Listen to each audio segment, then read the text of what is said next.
I'm Joanna Coles. I'm the Chief Content Officer of the Daily Beast, which I forgot to say in our last podcast, and several of you pointed out, so thank you very much. Today's guest is Michael Wolff. We had thousands of comments from you last time he was on discussing the Trump marriage. He's going to talk about it again today. You probably saw that Melania posted a picture of herself on her own in a cemetery clutching a lily on Memorial Day, but she definitely wasn't with her husband. The president will be getting into it. And I love talking to Michael because he just has incredible insights. He talks to people in the White House all the time. His book, All or Nothing, was such a good insight into how Donald Trump went from losing the last election to winning the most recent election. So let's get into it. Michael, welcome back to the podcast. So good to see you. I've got so many questions. We had 4,000 comments last time you were here. So I want to get into some of those. But first, I want to ask you, I spent all weekend talking to friends around the world, none of whom can understand why this current administration is going after elite American universities, which are one of the great things about American life. I mean, they're centers of extraordinary global excellence. They've helped us get ahead in the tech race. The president of China sent his daughter as an undergraduate to Harvard. So what is behind this attack on so-called elite institutions? Well, let me just take one exception to this. You know, Harvard is kind of a mess and has been kind of a mess for some time. I mean, I think if we went to Harvard, we would take exception to a full range of things, or a measure of what's going on. As a friend of mine pointed out the other day, only Donald Trump could make Harvard look good. Trump is basically trying to destroy Harvard, and as Harvard goes, so would many other first-class universities. You know, so again, I just don't want to put this down on Harvard. It is on Trump, and it should be at this point on Trump. So why is he doing this? It's true formula. He needs an enemy. Who is the enemy? That's what makes the show great, the Trump show. He picks fantastic enemies, actually. And Harvard, for all it represents, fits right into this, into the Trump show. So this is about the drama of going after an enemy that nobody can believe he's going after. Absolutely. And again, what's the thing that Trump has to do? Getting up in the morning, I have to make my headlines. What are my headlines today? Going after Harvard has proved to be an incredibly reliable headline. So he's on the money. So he's done what he's set out to do. Dominate headlines. What do? You go after Harvard, and you go after Harvard in a way that is draconian, dramatic, and existential. It's threatening Harvard on that level. Does he move on? Because one of the things you pointed out in the last time we spoke is that Trump has very little attention span. He wants the headline, then he moves on to the next episode. Could this all pass if Harvard just sat it out? Yes. X number of months from now, we'll say Harvard, remember that. Right, in the same way that we talk about Elon Musk, remember Doge? Exactly. Elon seems to have cycled out of the picture. Right. So it is just all living in this dramatic moment. So is the best way for people to respond to this to basically do nothing? I mean, if you're running Harvard, if you're Alan Garber and you're sitting there thinking, well, I've got graduation next week, what do I do the week after this? And you were advising them, would you just say, hang on in there and just don't overreact? Yes and no, because, the no part is that everything that Trump is saying would happen if it is not opposed. So they will oppose this, and therefore the courts will stop this from happening. But at the same time, that becomes another aspect to the Trump show. He forces them to play their part, which is to oppose him. So there's been speculation in the media that one of the reasons that Donald Trump has been going after, particularly the Ivy League elite institutions, is because his youngest son, Barron, applied to them and didn't get into them. Yesterday, Melania came out and actually said yesterday that Barron hadn't applied to Harvard. Do you think he applied to other institutions and didn't get in?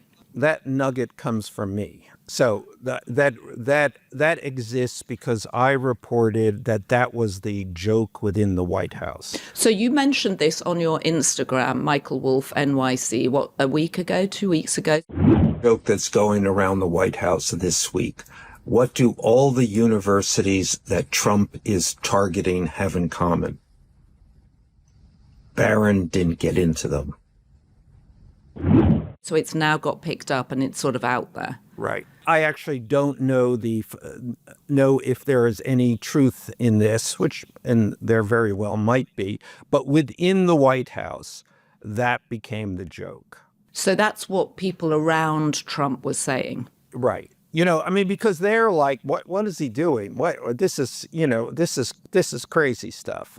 Why would this be happening? And then they tell the Barron joke. And it's also odd because so many of the people around Donald Trump went to Ivy League universities. Several of them went to Harvard Business School. Obviously, J.D. Vance proudly went to Yale. So it does seem particularly odd, but perhaps he's also trying to stuff it to them too. It's important not to lend too much calculation and planning to anything he does. But the other thing is that by the way, he didn't get into Harvard. Donald Trump didn't get into Harvard. So one of the Trump things is always, holding a grudge against the Ivy Leagues. Steve Bannon used to say he held a grudge against school. He couldn't sit in any classroom. Well, I'm sympathetic to him on that. I hold a grudge against school too. Awful place, and it goes on for so long. That is, again, picking the enemy. Many people have somewhere in their souls a visceral reaction against schools. So when you last came on, you talked about the thing that's obvious and happening in plain sight, which is that Melania is missing. She's missing in action. When she turns up at the White House, she's treated as a guest. And Stephen Chung, the White House spokesperson, came out afterwards and said this is a complete fabrication. He said before, you are a lying sack of shit. He's certainly called me a piece of shit, and I think he's called both of us blithering idiots. Who is Stephen Chung? Does he matter? But it's also important to go back to that. He doesn't really deny it. He calls me names or calls you names. I think we may have been jointly called names, but he doesn't deny it. They're very careful not to deny the Melania thing, A, because it's true, and B, because they have no idea what's going on.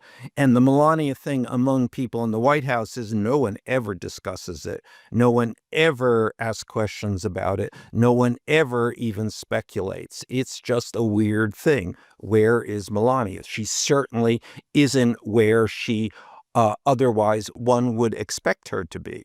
So two things. I was really alerted to it after last time you came on.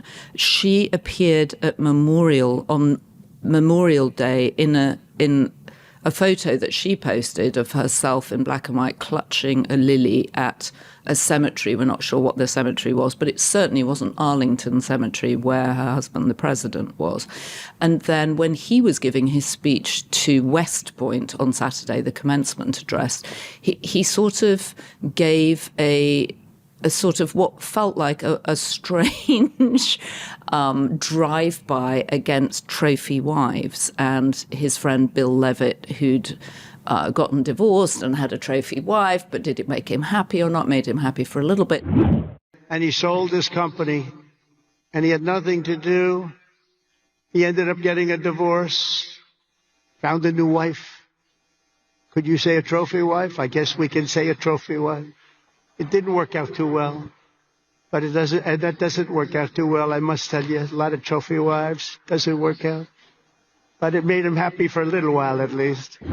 It was very strange, and it reminded me of when Princess Diana and then Prince Charles, now obviously King Charles, used to use the media to lay veiled threats against each other. And in particular, Melania's picture clutching the lily in the cemetery reminded me of a picture that Diana had posted of herself sitting outside the Taj Mahal on her own, which was her way of trying to tell people there's something else going on with Charles and it's not with me.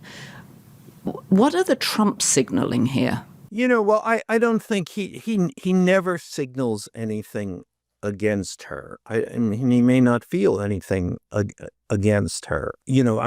Someone in the White House once said to me, well, it may be the most successful marriage in America on its terms being they just never see each other. She seems to send messages, but they seem so opaque that you never know what she's suggesting. If anything, they simply don't live together. They simply exist in a marriage that may be good for both of them in its transactional way.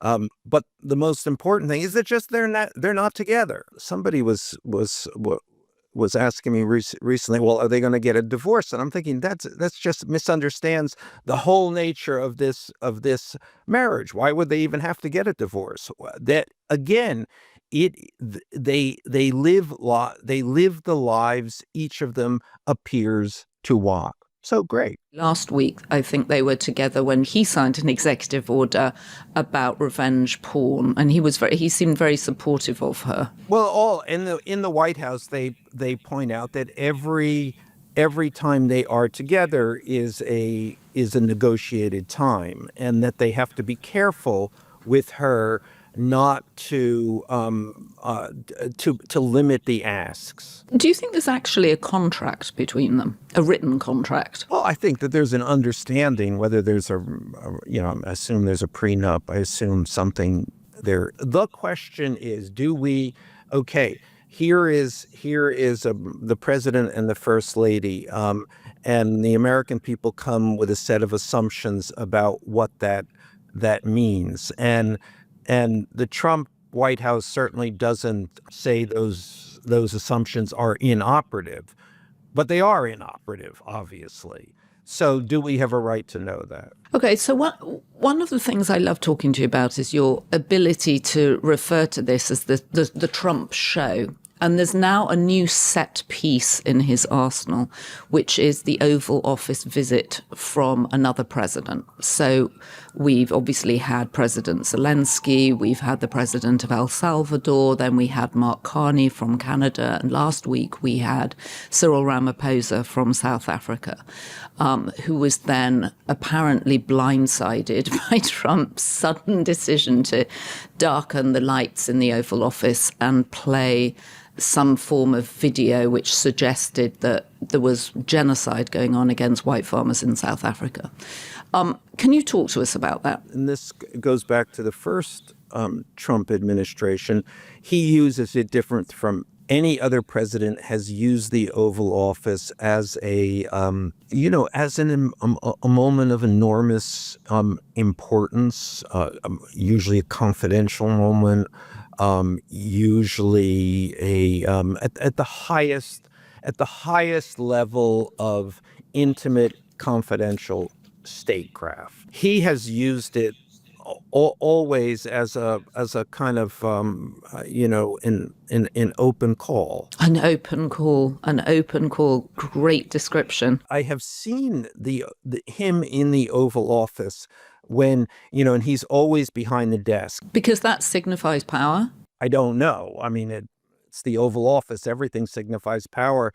But why do you have to sit behind the desk? And he never allows anyone to get behind him. So what's that about? I don't know.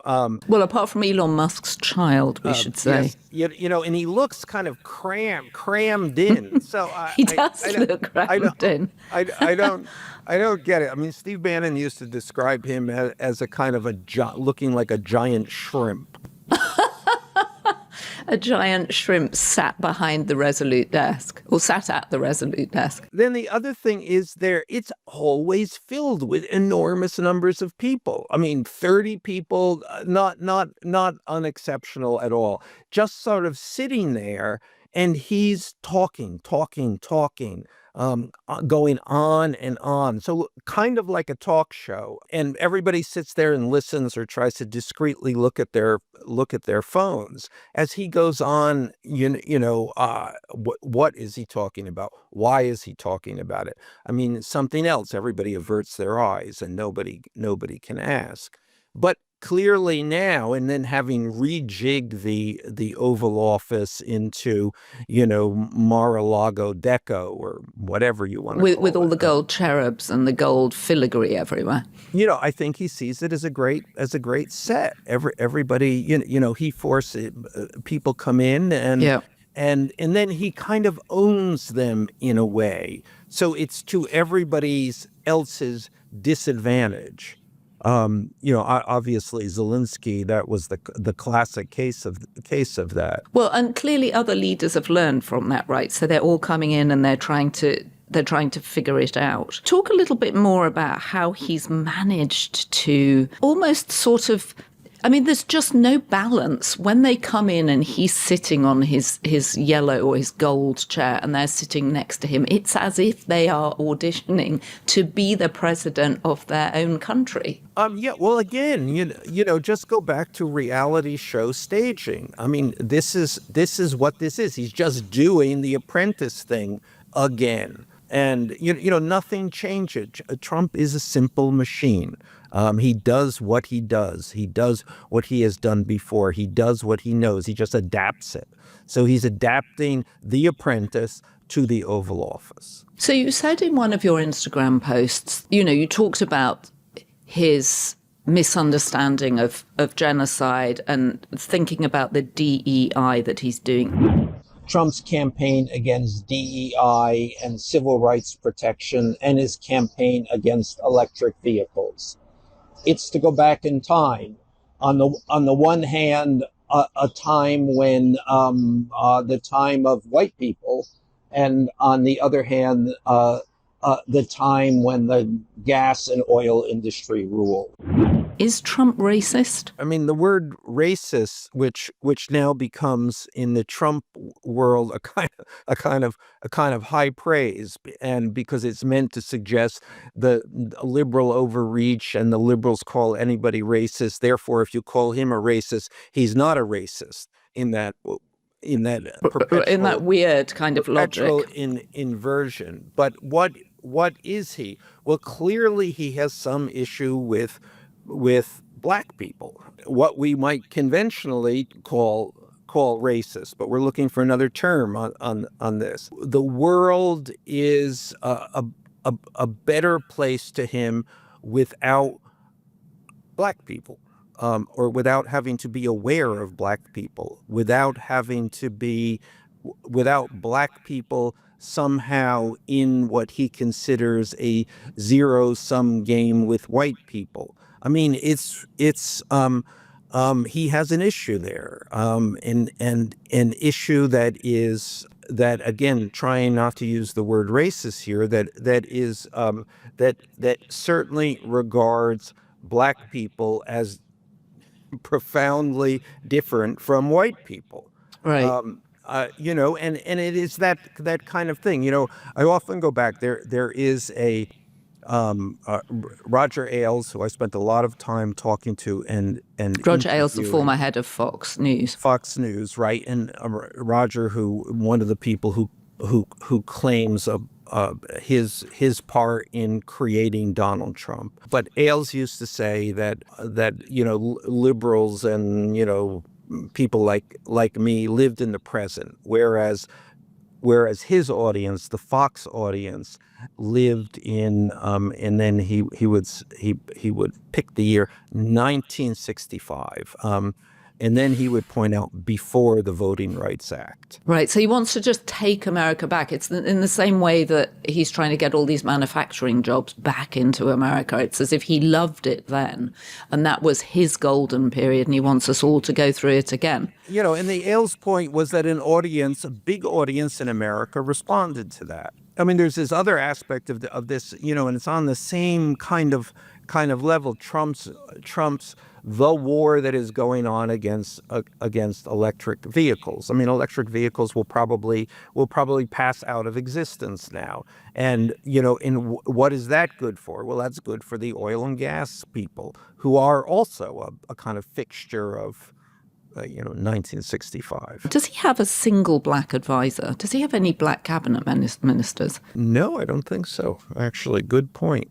Just absolutely extraordinary. So, Michael, last time you were on, we talked about the Qatari plane. What is it about Donald Trump that people still believe in? I mean, actually, by the numbers, they are believing less and less. But who knows? But they believe in Donald Trump. They believe in the show. They believe that he is an honest man, curiously. The man who has told more lies in public life than conceivably anyone in history, nevertheless is a what you see is what you get guy. I mean, there is very little artifice, if any, there. He says what is on his mind. He does what he wants to do. There is no politics to Donald Trump. And I think that is one of the incredibly appealing things to many people about him. So he's the anti-politician. Obviously, yes. I mean, he does what he does. I mean, he behaves like no other politician has ever behaved, and that is, I don't know, for many people certainly a breath of fresh air, or perhaps just a novelty that is you just keep your eyes on this because you've never seen it before.